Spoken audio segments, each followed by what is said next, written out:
Bonjour à toutes et à tous. Je suis Arnaud Giacometti, président de l'Université de Tours.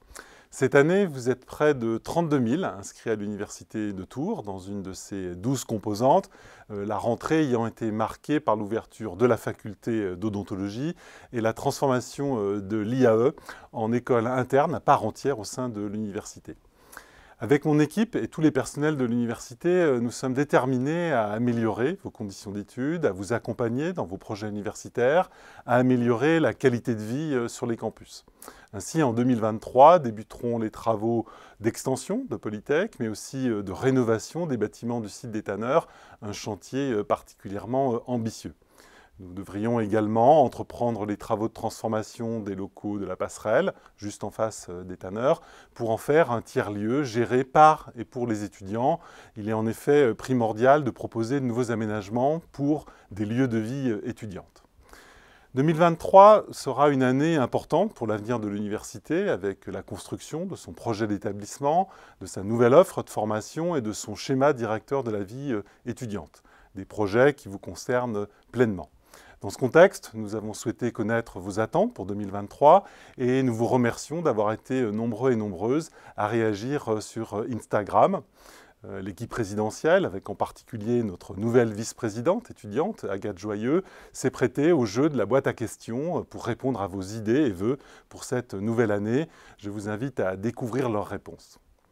Concernant enfin les défis sociétaux et environnementaux qui nous attendent, l'Anthropocène a aujourd'hui partie liée avec chacune de nos existences et nous ne pouvons plus l'ignorer. C'est la raison pour laquelle l'Université de Tours s'est engagée dans la construction d'un agenda des transitions. Il est fondamental de nous mettre ensemble en action afin de penser, lutter et agir pour sauvegarder notre planète. Avec toute mon équipe, je vous souhaite une très belle année 2023, riche en échanges, connaissances et réussites, tant dans vos projets personnels qu'universitaires. Bonjour, je suis Marion Amadric, je suis la vice-présidente à la culture et à la vie de campus. Pour 2023, nous continuons à améliorer les équipements des sites. La cafétéria de Fromont est en cours de rénovation. Plusieurs salles de la maison de l'étudiant sont rouvertes à la réservation et ce sont vos demandes qui sont installées chaque année dans tous les campus par l'intermédiaire du budget participatif étudiant. Vous proposez et vous votez pour vos projets préférés. Cette année, les votes pour le BPE se dérouleront entre le 6 et le 24 mars. Vous pouvez découvrir sur le site du BPE la quarantaine de projets à choisir, micro-ondes, salle de sieste, fresques murales.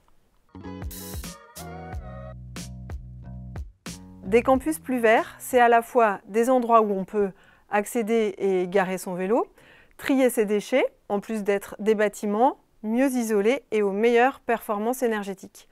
Plusieurs chantiers sont lancés en ce sens et se tiendront en 2023 sur les sites, notamment les Tanneurs et Grandmont.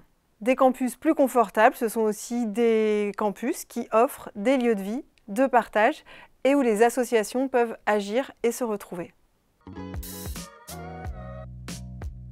En 2023, les offres culturelles et sportives se poursuivent sur les campus.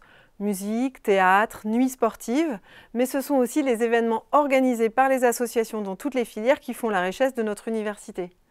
Un grand festival de rentrée sera organisé en 2023 avec les associations, les étudiantes et les étudiants et les personnels. Ce sera l'occasion de célébrer l'écologie et le dynamisme de l'Université de Tours. J'espère vous y retrouver. Bonjour à toutes et tous, je suis Florent Malrieux, vice-président en charge de la formation et de la vie universitaire à l'Université de Tours. En novembre dernier, les élections étudiantes ont permis, grâce à votre très bonne mobilisation, d'élire vos représentantes et représentants pour 2 ans dans les différents conseils centraux de l'université, et notamment à la CFVU. Prenez contact avec elles et eux pour faire remonter vos idées et vos projets pour l'université. L'université construit un module de sensibilisation aux enjeux de la transition écologique et sociale qui sera mis en place pour la rentrée 2024. Plus largement, les formations intégreront de plus en plus ces questions en les articulant le plus possible avec la formation elle-même.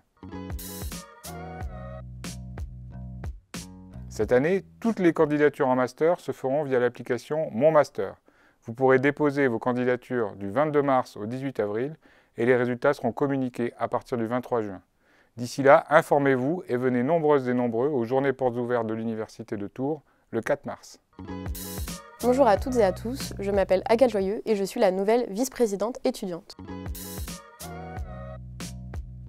Alors n'hésitez pas à vous rapprocher des associations de votre filière qui organisent ces événements ou celles liées à vos centres d'intérêt, que ce soit la culture ou encore l'environnement, donc auprès des étudiants directement ou encore à travers les réseaux sociaux.